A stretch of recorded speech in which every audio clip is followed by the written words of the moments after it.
हरे कृष्णा। भक्तों का स्वागत है कृष्ण कथा में। तो हम पहले मंगलाचरण करते हैं। ओम अज्ञानतिमिरान्धस्य ज्ञानञ्जनाशलाकया चक्षुरुन्मीलितं येन तस्मै श्रीगुरुवे नमः।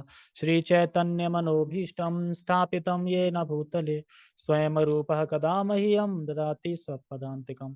वन्देऽहं श्रीगुरो श्रीयुतापदकमलं श्रीगुरून् वैष्णवांश श्रीरूपं साग्रजातं सहगण रघुनाथं वितं साद्वैतं सावधूतं परिजन कृष्ण चैतन्य देवम श्री राधा कृष्ण पादान सहगण ललिता श्री विशाखा द्विशांचा। हे कृष्ण करुणा सिंधु दीन बंधो जगतपते गोपेश गोपिका कांता राधा कांता नमस्तते। तप्त कांचन गौरांगी राधे वृंदावनेश्वरी वृषभानुसुते देवी प्रणमामि हरिप्रिय। वाञ्छा कल्पतरुभ्यश्च कृपा सिंधु व्येव च पतितानां पावनेभ्यो वैष्णवेभ्यो नमो नमः।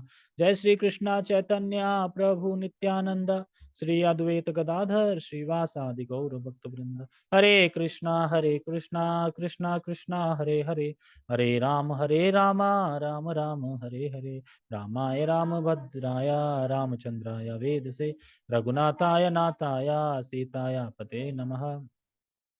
नमो विष्णुपादाय कृष्णपृष्ठाय भूतले श्रीमते भक्तिवेदांता स्वामिनि नामिने। नमस्ते सारस्वते देवे गौरवाणी प्रचारिणे निर्विशेष शून्यवादी पश्चात देश तारिणे। हरे कृष्णा। ठीक है, तो हम शुरू करते हैं। सबको दिखाई दे रहा है? टेक्स्ट दिखाई दे रहा है पूरा? ठीक है, देखो, ये अध्याय 7 है और अध्याय का नाम है तृणावत का उद्धार।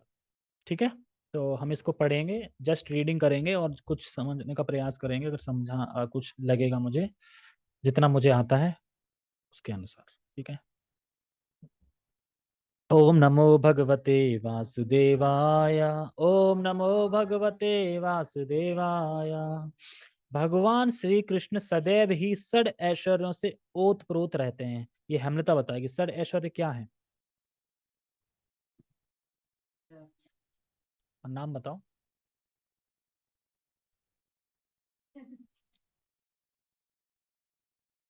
पता नहीं, तुम बताते हो कि पूछते हो, समझ में नहीं आता। छह छह होते हैं, छह छह बताओ नाम। एक एक से धन। ठीक है। हाँ हाँ हाँ हाँ। बाकी अभिषेक बता देगा। बताओ और। देखो, इस जगत में छह चीज सोचो कि जो बड़ा फेमस हो जाते हैं इंसान। हाँ, बल। बल भी होता है ना किसी में, यश भी होता है इस जगत में, ज्ञान भी होता है, ज्ञानी होता है कोई जिसका सौंदर्य बहुत होता है, और कोई वैरागी भी होते हैं, और किसी पास धन बहुत होता है। तो हो गए ना छह। तो ये भगवान में पूर्ण रूप से। यहाँ पे अपूर्ण रूप से है। यहाँ पे हो सकता है कि किसी के पास धन हो, लेकिन पूर्ण धन तो नहीं हो सकता ना। उसका धन होगा पर सबका धन तो नहीं होगा उसके पास, है ना। इसलिए तो सबका धन किसका है? भगवान ही है। जितना धन भी है वो सब धन किसका है? भगवान का है। जितना बल कहाँ से आ रहा है? भगवान से ही आ रहा है, बलराम जी से। ठीक है। तो और यश, भगवान का यश देख रहे हैं, 5,000 साल पहले हुआ था ना ये तृणावत का उद्धार, अभी पढ़ रहे हैं ना। अब कोई भी चीज यहाँ बता जो 5,000 साल पहले हुई हो, पता भी नामो निशान भी नहीं होगा, कि पता भी नहीं होगा कुछ, किसी को नाम भी नहीं पता होंगे। सौंदर्य, भगवान सुंदर है, कामदेव भी मूर्छित खा के गिर पड़ते हैं। एक वो कह रहे थे कि कह नहीं रहते कल, कि भगवान कृष्ण कामदेव को भी मोहित कर लेते हैं, कामदेव पछाड़ खा गिर जाते हैं। और राधा रानी इतनी खूबसूरत है कि भगवान पछाड़ खा के गिर जाते हैं उनके आगे। यानी कामदेव हावी हो जाते हैं वहां भी। लेकिन वो सब स्पिरिचुअल है, ट्रांसीडेंटल। ठीक है, हमारी तरह नहीं है भौतिक, मतलब कामदेव भगवान। कामदेव बनाया किस, कामदेव को बनाया किसने? भगवान ने बनाया है। लेकिन एक तरीके से समझाने के लिए, समझने के लिए, कि राधा रानी भी आकर्षित कर लेती है किसको? कृष्ण को। जबकि कृष्ण किसको आकर्षित कर लेते हैं? कामदेव को। और खुद किस पे आकर्षित हो जाते हैं? राधा रानी। तो राधा रानी की फिर क्या महिमा होगी, हम ये समझ नहीं सकते। ठीक है, तो इसमें बता रहे हैं ये है पूर्ण धन, पूर्ण बल, पूर्ण यश, पूर्ण ज्ञान और पूर्ण सौंदर्य तथा पूर्ण वैराग्य। वैराग्य का मतलब क्या है? वैराग्य कहाँ पे किया भगवान ने? कृष्ण से मुझे एग्जाम्पल दो सारे उसके। कहाँ दिखाई दिया वैराग्य? पूर्ण वैराग्य कहीं दिखाई दिया कृष्ण लीला में? मथुरा मतलब वृंदावन छोड़ के चले गए थे ना, अपने माँ बाप को, यशोदा को, इतना त्याग था ना, वैराग्य, छोड़ के तभी तो चले गए, जबकि गोपी रो रही थी फिर भी चले गए इस तरीके से। सौंदर्य, अरे वो एक अलग चीज है, ऐसे छोड़ के जाते हैं, वो एक अलग फिलोसफी है कि भगवान त्यागते नहीं कभी, पर प्रदर्शित तो कर रहे हैं ना, मतलब जा रहे हैं वैराग्य। सौंदर्य, भगवान बताते हैं, भगवान जब खेलते हैं ना, तो वहां पे जो मार्बल होती थी ना एकदम वैसी चिरगनी, उसमें दिखते थे, अरे ये बड़ा सुंदर है, कौन है ये। मुझे तो लिटिल कृष्णा देख रहा था ना, माखन खा रहे थे चुपचाप ऐसे कर माखन, और एकदम दीवार लगी सामने, उसमें कृष्ण थे। भैया को मत बताना, भैया को मत बताना, मैं भैया, मैं नहीं खा रहा था, ये खा रहा था, ये खा रहा था, और इससे मैंने छीना है खाने के लिए, मैं नहीं खा रहा हूँ। कौन, जो दीवार पे देख रहा था उसको, देखा वो छोटे से कह रहे, मैया डांटेगी, अब क्या करें, शरारत करते हैं, क्या करेंगे, शरारत करते हैं, और करो शरारत। मैया डांटेगी।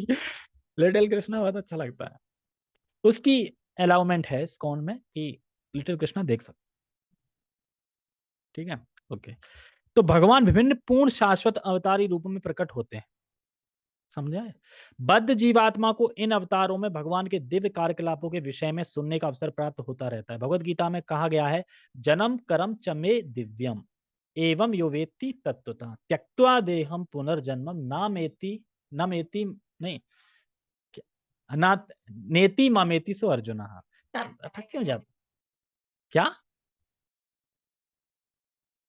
नहीं नहीं पूरा नहीं, पूरा याद है वो, नेति ममेति सो अर्जुना, नेति ममेति, तो उससे कभी शब्द आ नहीं पाते, ठीक है।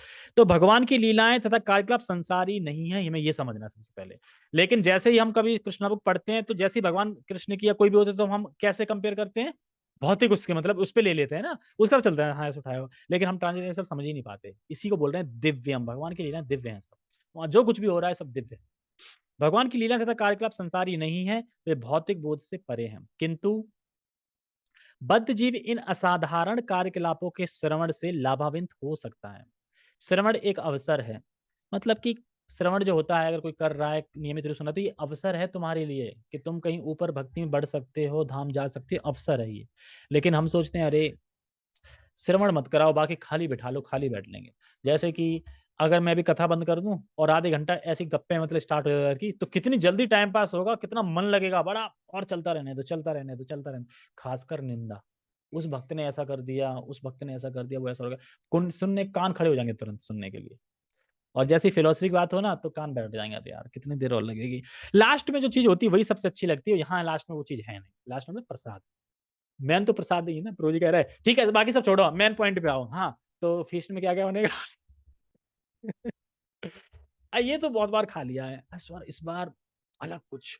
अब बर्थडे है हिमांशु प्रभु का, दिल खोल के, तो कह रहे हैं देखो ज्यादा हो रहा है, घबरा तो नहीं रहा, तो हार्ट अटैक हो जाएगा, कि नहीं नहीं प्रभु जी, हम तो कह रहे हैं और चीज ऐड करा दो, कोई दिक्कत नहीं, और ऐड करा दो। तो कह रहे कोई नहीं, केक है बढ़िया वाला, केक रहेगा बढ़िया वाला, और गाजर का हलवा रहेगा बढ़िया वाला। आज एकादशी यार, आज नहीं चर्चा करते हैं ना, जीभ ललचाने लगेगी खाने के लिए। क्या, अरे यार। अब ठीक है, पद्मजीव इन असाधारण कार्यकलापों से लाभान्वित हो सकता है। श्रवण एक अवसर है, ठीक है, देखो, जो भगवान का साहचर्य प्रदान करता है, और उनके कार्यकलाप के श्रवण का अर्थ है दिव्य चेतना का विकास करना। अगर हम भगवान के जो कार्यकलाप है उनका श्रवण कर रहे हैं, तो हमारी चेतना का विकास हो रहा है।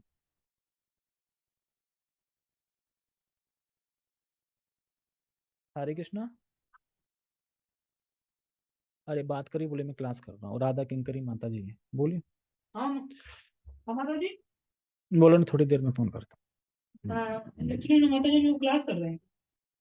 हाँ, हाँ, ठीक है, ठीक है, कहाँ पे हम, श्रवण एक अवसर है, तुम्हें तो जानती है शायद राधा किंकरी माता।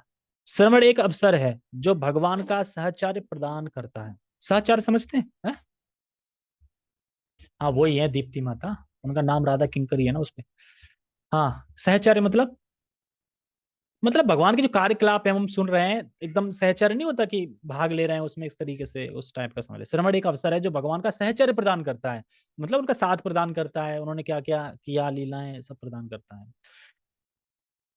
और उनके कार्यकलापों के श्रवण का अर्थ है दिव्य चेतना का विकास करना। तो बद्ध जीव की स्वाभाविक प्रवृत्ति अन्य बद्ध जीवों के विषय में उपन्यास, नाटक तथा आदि के माध्यम से कुछ न कुछ श्रवण करने की होती है। अन्यों के विषय में कुछ न कुछ श्रवण करने की इस प्रवृत्ति यानी अभिरुचि का उपयोग भगवान की लीलाओं के श्रवण करने में किया जा सकता है। तब मनुष्य तुरंत दिव्य प्रकृति की ओर विकास कर सकता है। कृष्ण की लीलाएं न केवल सुंदर हैं, अपितु मन को मोहने वाली हैं। किसको लगता है कि मन को मोह लेती हैं? और करो, और बोलो, और खाओ माखन, और खाओ माखन, है ना? यदि कोई भगवान की लीलाओं के श्रवण का लाभ उठाता है तो प्रकृति की दीर्घकालीन संगति के कारण मन में संचित होने वाली क्लमश धूलि को तुरंत ही धोया जा सकता है। अगर हम कथा श्रवण करते रहेंगे तो जो भी क्लमश है ना, हृदय में क्लमश है, धूलि जमी हुई है, गंदगी, सब धीरे धीरे खत्म हो जाएगी। भगवान चैतन्य ने भी उपदेश दिया है कि भगवान कृष्ण के दिव्य नाम के श्रवण मात्र से ही मनुष्य अपने मन के सारे भौतिक क्लमश धो सकता है। आत्म साक्षात्कार की विभिन्न विधियां हैं, किंतु जब बद्धजीव इस भक्ति की विधि को, जिसका महत्वपूर्ण कार्य श्रवण करना है, अपनाता है, तो इसके द्वारा उसका भौतिक क्लमश स्वतः धुल जाता है और उसे अपनी स्वाभाविक स्थिति का बोध हो जाता है। इस कलमश के कारण ही यह बद्ध जीवन है, यह बद्ध जीवन है। कलमश के कारण ही तो है ना, क्योंकि हम भूले हुए हैं भगवान को, इसमें काम क्रोध लोभ भरा हुआ है और हृदय साफ नहीं है, कलमश घुसा हुआ है, तो इसीलिए तो हम भगवान से दूर हैं, है ना? बद्ध जीवन इसीलिए मिला है। अगर कलमश नहीं होते, हम भगवान समझ लेते तो फिर बद्ध जीवन ही का, फिर बद्ध जीवन से हम मुक्त हो जाते। जो ही कलमश धुल जाता है तो ही हम जीवात्मा का अप्रकट कार्य अर्थात भगवान की सेवा करने का कार्य सहज ही जाग उठता है। क्या पहले से कलमश नहीं धुला है हमारा? क्या इच्छा नहीं होती हम भगवान को सर्व करें, भगवान के लिए कुछ करें, है ना? इस तरीके परमेश्वर के साथ दिव्य संबंध स्थापित करने से वह भक्तों के साथ मित्रता करने का अधिकारी बन जाता है। महाराज परीक्षित ने व्यवहारिक अनुभव से यह निर्दिष्ट किया है कि प्रत्येक व्यक्ति भगवान की दिव्य लीलाओं को सुनने का प्रयास करे। यह लीला पुरुषोत्तम भगवान कृष्ण नामक भाष्य इसी उद्देश्य से लिखा गया है और पाठक को चाहिए। पाठक कौन है? मिस्टर पाठक कौन है? हाँ, वैसे नाम भी होता है एक पाठक। पाठक को चाहिए कि मानव जीवन के चरम लक्ष्य की प्राप्ति के लिए इसका लाभ उठाए। तो ये किसके लिए लिखी गई है? पढ़ने वाले के लिए, जो भी पढ़ रहा है उसके लिए। भगवान अपनी अहेतु की कृपावश इस भौतिक जगत में अवतरित होते हैं और सामान्य पुरुषों की भांति अपने कार्यकलापों का प्रदर्शन करते हैं। दुर्भाग्यवश शून्यवादी या नास्तिक लोग कृष्ण को अपने समान एक सामान्य व्यक्ति मानते हैं और इस तरह वे उनका उपहास करते हैं। वो कौन है? अवजानंती मामूढ़ा। भगवान ने स्वयं भगवत गीता में इसकी यह कहकर भर्त्सना की है, अब जानंती मामूढ़ा, मूढ़ या पाखंडी कृष्ण को सामान्य व्यक्ति या मानव से थोड़ा बहुत अधिक शक्तिमान मनुष्य मानते हैं। बस हाँ ठीक है, भगवान मतलब भगवान नहीं थे, थोड़ा अच्छे महापुरुष थे, अच्छे कार्य किए, शक्ति थी, ऐसे इस तरीके से। दुर्भाग्यवश वे उन्हें श्री भगवान के रूप में स्वीकार नहीं कर पाते। कभी कभी ऐसे भाग्यहीन मनुष्य बिना किसी शास्त्रीय प्रमाण के अपने आप को कृष्ण का अवतार भी घोषित कर देते हैं। मैं कृष्ण का अवतार हूं। अच्छा जी, ठीक है, दिखाओ। क्या दिखाओ? विराट रूप दिखाओ। नहीं दिखा सकते, ठीक है। कृष्ण ने 6 साल की उम्र में, 6 साल में उठाया था ना, 7 साल में, 7 साल की उम्र में गोवर्धन उठाया था, जो बहुत बड़ा पहाड़ था। आप ये 1 किलो लो, इसको उठाओ 7 दिन तक। 7 दिन छोड़ो, आप शंगों पे उठा लो, 5 मिनट उठा लो, नहीं उठा सकते तो फिर काय के भगवान है? इस तरीके से जब कृष्ण कुछ और बड़े हुए तो वे पलटने लगे। अभी तो छोटे थे ना, पूतना आई थी ना, पलटने लगे मतलब कि अब खुद से पलटने लगे। तो इसका भी एक रीति मनाते ना, पलट लेते हैं, तो ये भी एक फेस्टिवल मनता है। तो वे पलटने लगे। अब वे पीठ के ही बल नहीं लेटे रहते थे। यशोदा तथा नंद महाराज ने दूसरा उत्सव अर्थात कृष्ण की पहली वर्षगांठ मनाई। उन्होंने कृष्ण जन्म दिवस जन्माष्टमी उत्सव का आयोजन किया, जो आज भी वैदिक सिद्धांतों के अनुयायी द्वारा मनाया जाता है। भारत में सारे हिंदू जातिगत भेदभाव छोड़कर कृष्ण का जन्मदिन मनाते हैं, सभी मनाते हैं, खूब जोरों दोरों से मरता है, मतलब मनाते हैं। सारे ग्वालों तथा ग्वालिनों को इस हर्ष उत्सव में भाग लेने के लिए आमंत्रित किया गया। सुंदर बैंड वाद्य बज रहा था, जिसे सुनकर एकत्रित लोग आनंदित हो रहे थे। सारे विद्वान ब्राह्मणों को आमंत्रित आमंत्रण दिया गया था और उन सबों ने आकर कृष्ण के मंगल के लिए वैदिक स्तुतियों को उच्चारण किया। स्तुतियों के उच्चारण तथा वाद्यों के बजते समय यशोदा माता ने कृष्ण को स्नान कराया। यह स्नान क्रिया अभिषेक कहलाती है और आज भी इसे वृंदावन के सारे मंदिरों में जन्माष्टमी दिवस के रूप में संपन्न किया जाता है। नहाते हैं ना जहाँ, अभिषेक करते हैं इस तरीके से।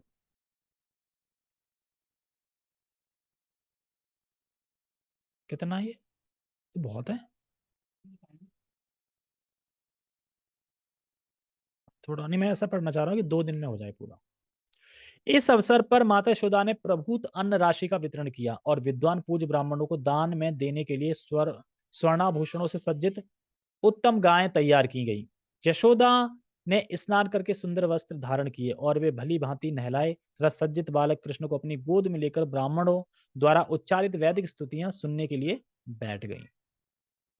तो जब भी देखो कुछ उत्सव मनाया जाता है तो उसमें दान जरूर होता है ब्राह्मणों को, है ना, देखा ना हमने।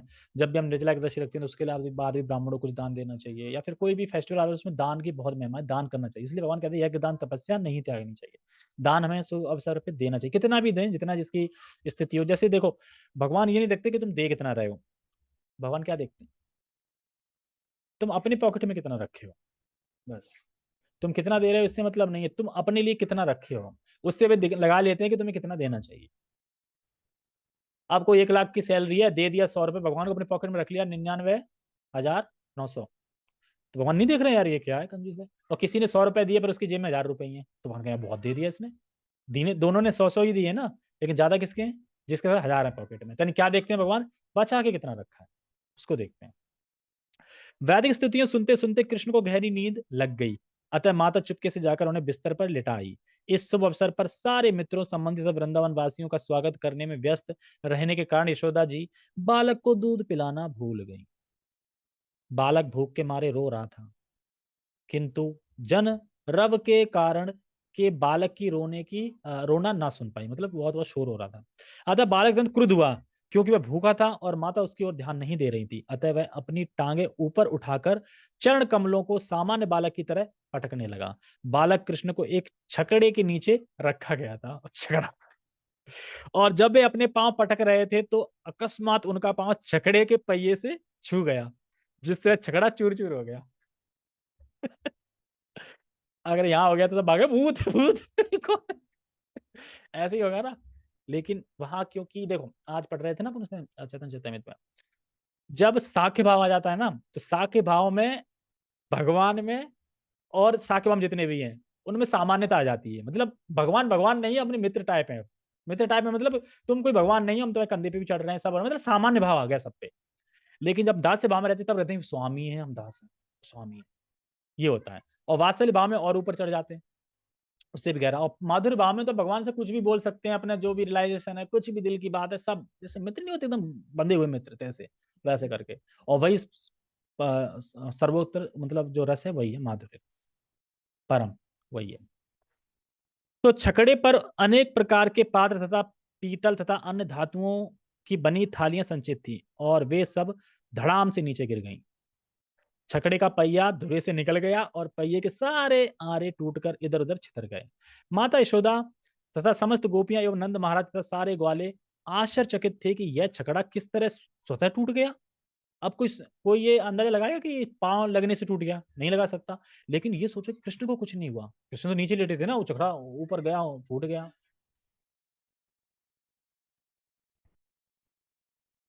असुर तो वो आएगा ना तृणमाता भाई, वो जो आंधी वांधी से चलता है ना, बवंडर वाला वो आएगा ना।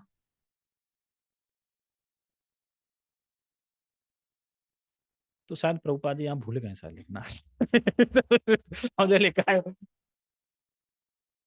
अब देखो इसमें क्या है।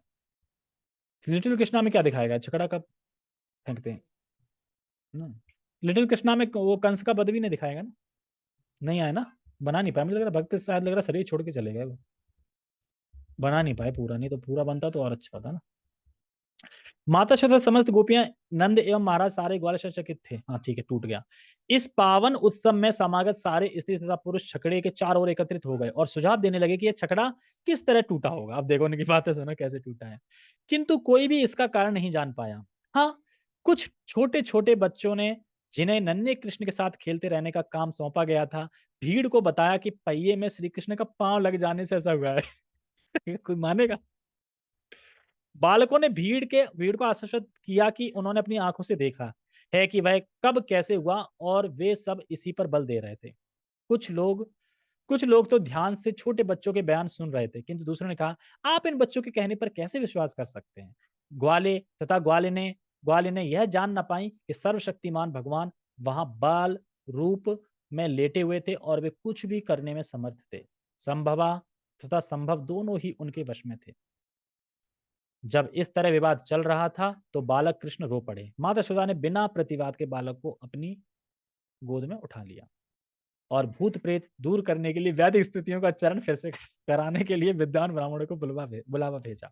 साथ ही वे बच्चे को दूध भी पिलाती रही। यदि बालक अपनी माता का दूध ठीक से पीता है तो यह समझा जाता है कि बच्चे को कोई खतरा नहीं है। तत्पश्चात समस्त बलिष्ठ ग्वालों ने टूटे छकड़े को ठीक किया और इधर उधर बिखरी वस्तुओं को पूर्ववत रख दिया। फिर ब्राह्मणों ने यज्ञ की अग्नि में घी दही कुश तथा जल की आहुतियां दी। उन्होंने बच्चे के मंगल के लिए श्री भगवान की पूजा की। श्री भगवान के लिए श्री भगवान की पूजा की जा रही। ठीक है, ओके, बाकी हम कल करेंगे क्योंकि 3.5 घंटे में क्लास में बैठा हूं तो बैठा नहीं जा रहा मुझसे। ओके, याद रखना पेज नंबर 110 है और वहां से उपस्थित हम यहाँ से पढ़ेंगे। ठीक है, किसका वध होने वाला है? अरे कंस का तो बाद में होगा, अभी किसका वध होगा चैप्टर में? पूतना का तो हो गया ना, जो पूतना तो गिर गई थी बहुत लंबी फीट दी से, है ना। उड़ने वाला तृणावत, तृणावत का उद्धार, ये है चैप्टर का नाम और चैप्टर है 7 और जिसमें दिन है आज दूसरा। ठीक है, ओके। तो हमने पढ़ा था कि सब संबंधी कृष्ण के सब बिजी हो गए थे और उनको छोटे बालक थे वो, और उनको एक एक उनको छकड़े के नीचे लिटा दिया था। तो वो खेल रहे थे, उनका पैर टच हुआ, छकड़ा ऊपर उड़ गया। तो वहां पे कुछ बच्चे छोटे छोटे देख रहे थे, वो कहते अरे इसका पैर लगा इसलिए उड़ा, पर कोई यकीन नहीं कर रहा था। तो उसके बाद फिर आगे आएंगे कि ब्राह्मणों को बुलाया, मतलब और मंत्र मंत्र करवाए कि क्यों ये कैसे हुआ। गाड़ी नहीं थी, बैलगाड़ी टाइप की कुछ, हाँ वो करके। ठीक है, तो वहीं से चल रहा है, वहीं हम पढ़ते हैं।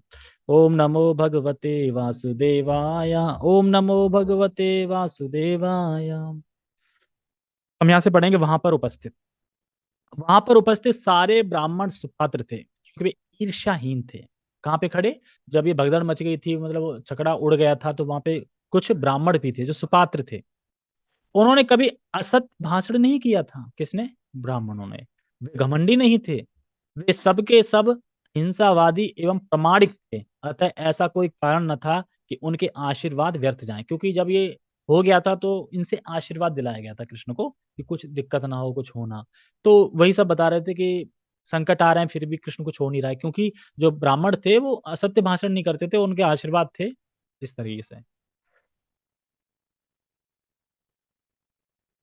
सुपात्र ब्राह्मणों के दृढ़ विश्वास के साथ नंद महाराज ने अपने पुत्र को गोद में लेकर विविध औषधियों से मिश्रित जल के द्वारा उसे स्नान कराया और ब्राह्मणों ने ऋक अ, ऋक यजु तथा सामवेद से स्तुतियां कराई। ऋग यजु तथा सामवेद से स्तुतियां पढ़ी। कहा जाता है कि जब तक ब्राह्मण योग पात्र ना हो तब तक उसे वेदों के मंत्र नहीं पढ़ने चाहिए।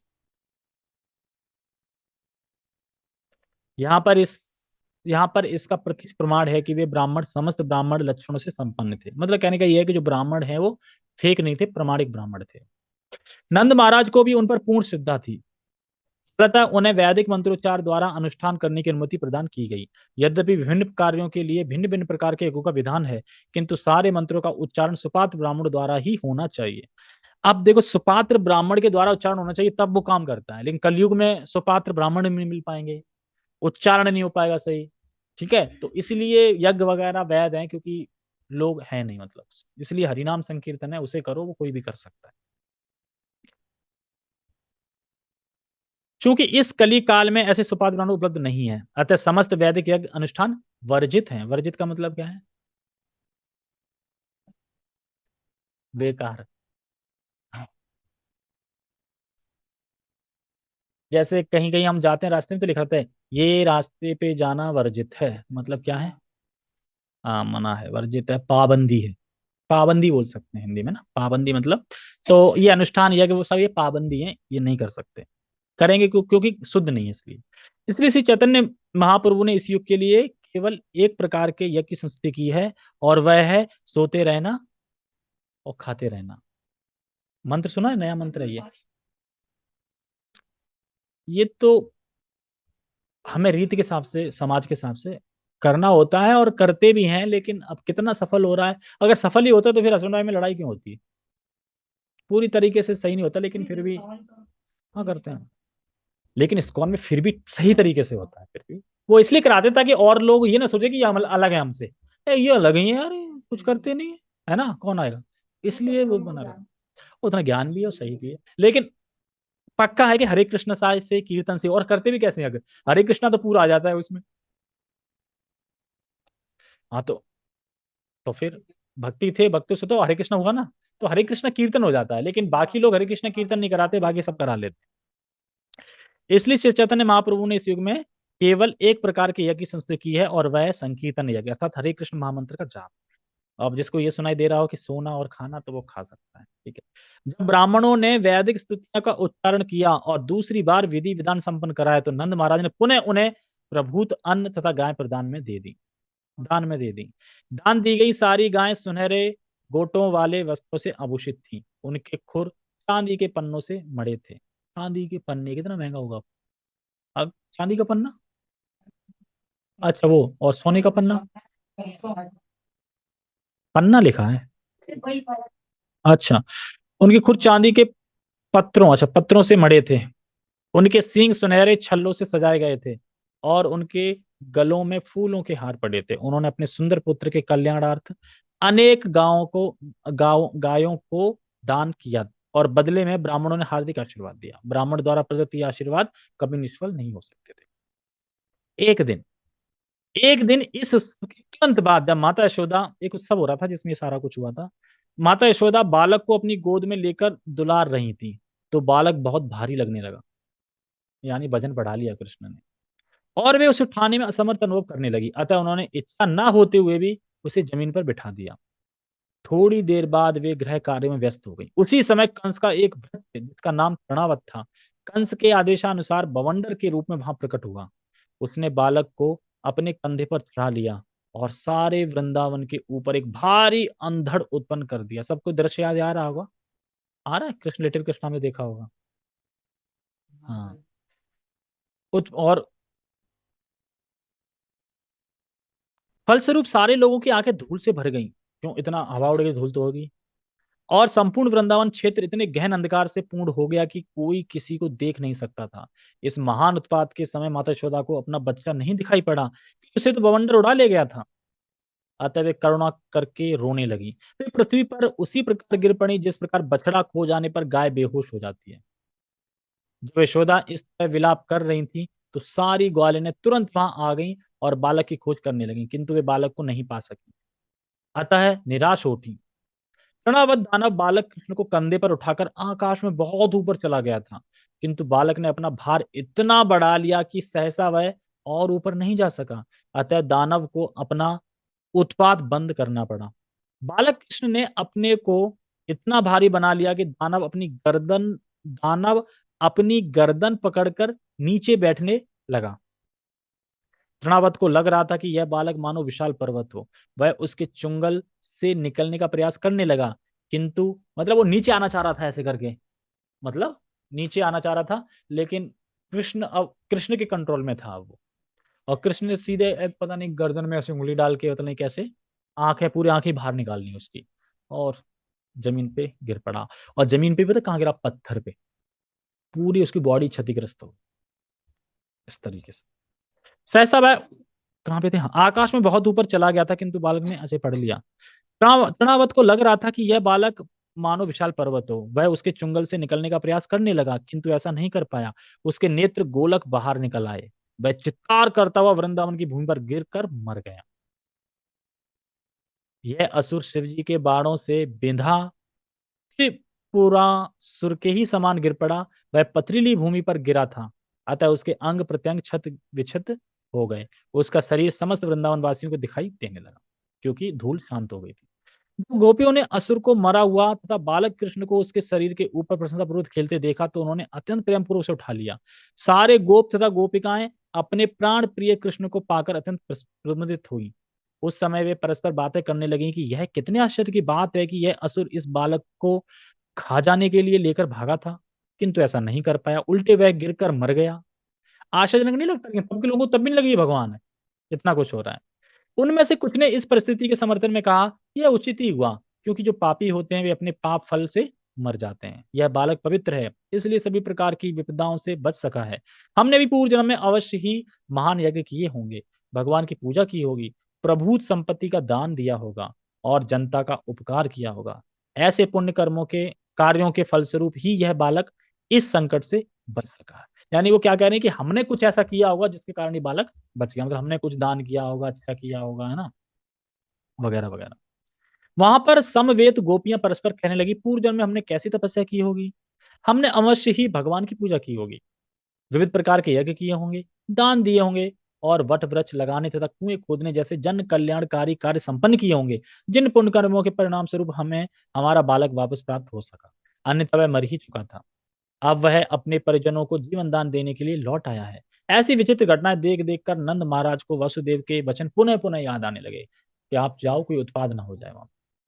इस घटना के बाद एक बार जब यशोदा अपने पुत्र को प्रेम पूर्वक स्तनपान करा रही थी और दुलार रही थी, तो उनके स्तनों से दूध की धारा बह निकली, और जब उन्होंने अपनी उंगलियों से बालक का मुख खोला तो अचानक उन्हें उस मुख के भीतर सारा ब्रह्मांड दिखाई। मैं ये सोच रहा था ये क्वेश्चन क्यों नहीं आया, तुरंत आ गया। मिट्टी। हम्म, अब यहाँ पे जो बोल रहे हैं प्रभुपाद जी, का गलत बोल रहे हैं? क्या विचार है? लीला में गलत दिखाया है? लीला में गलत क्यों दिखाएंगे यार, रामानंद की थी ना, किसकी थी वो तो? कार्टून रिलेटेड कृष्ण, वो तो भक्त नहीं बनाया ना इसको उनके। हाँ।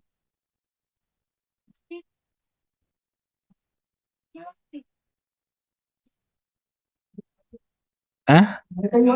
ये हमें लगती कुछ अलग ही बोल रहे हैं। मतलब मुझे ये बताओ, मिट्टी खा के दिखाया था या ऐसे दिखाया था, सही कौन सा है? हमने देखा। सही कौन सा है ये बताओ ना, इसमें तो ये लिखा है। कैसे? हाँ, सही दोनों हैं और दोनों हुए हैं। ठीक है। ओके, उसके लिए इंतजार करो, वो नेक्स्ट चैप्टर में है वो, जिसका नाम है विराट स्वरूप। क्या नाम है चैप्टर का? हाँ, उसमें मिट्टी खाएंगे, उसमें बलराम जी आएंगे, बोलेंगे, कृष्ण कहेंगे मैंने मिट्टी नहीं खाई, ये सब लोग झूठ बोल रहे हैं, मैंने मिट्टी नहीं खाई, देख लो मुंह में, ऐसा करके इसमें भी यहाँ पे भी है, दो जगह दिखाया है। और जब उन्होंने अपनी उंगलियों से बालक का मुख खोला तो अचानक उन्हें उस मुख के भीतर सारा ब्रह्मांड दिखाई पड़ा। उन्होंने कृष्ण के मुख के भीतर नक्षत्रों सहित पूरा आकाश, चारों दिशाएं में तारे, सूर्य, चंद्र, अग्नि, वायु, समुद्र, द्वीप, पर्वत, नदियां, जंगल तथा सारे जड़ जंगम प्राणी देखे। यह देखकर माता यशोदा का दिल धड़कने लगा और वे अपने आप बुदबुदाई, इतना विचित्र है ये, वे कुछ भी व्यक्त ना कर पाई, बस उन्होंने अपनी आंखें मूंद ली, वे विचित्र भाव में लीन हो गई। कृष्ण द्वारा अपनी माता की गोद में लेटे रहकर अपने विराट रूप का प्रदर्शन यह सिद्ध करता है कि भगवान सदैव भगवान होते हैं, चाहे वे माँ की गोद में लेटे हों या कुरुक्षेत्र की भूमि में सारथी बने हों। इससे निर्विशेषवादियों का यह मनगढ़ंत विचार कि मनुष्य ध्यान या किसी कृत्रिम कर्म द्वारा भगवान बन सकता है, झूठा सिद्ध हो जाता है। ईश्वर चाहे जिस भी दशा में रहे, ईश्वर रहते हैं और जीव सदा परमेश्वर के अंश रूप हैं। वे कभी भी भगवान की अकल्पनीय अलौकिक शक्ति की बराबरी नहीं कर सकते। इस प्रकार लीला पुरुषोत्तम भगवान श्री कृष्ण के अंतर्गत तृणावत का उद्धार नामक 7वें अध्याय का भक्ति वेदन पूर्ण हुआ। हरि बोल। छोटा था। तो 8 है विराट रूप का दर्शन, इसमें आएगा वो जो आप बोल रहे हो, ठीक है, दोनों ही सही है। हरे कृष्णा, जगत गुरु श्रील प्रभुपाद की जय, कृष्ण कथा की जय, निताय निताय गौर प्रेमानंदे। हरे कृष्णा।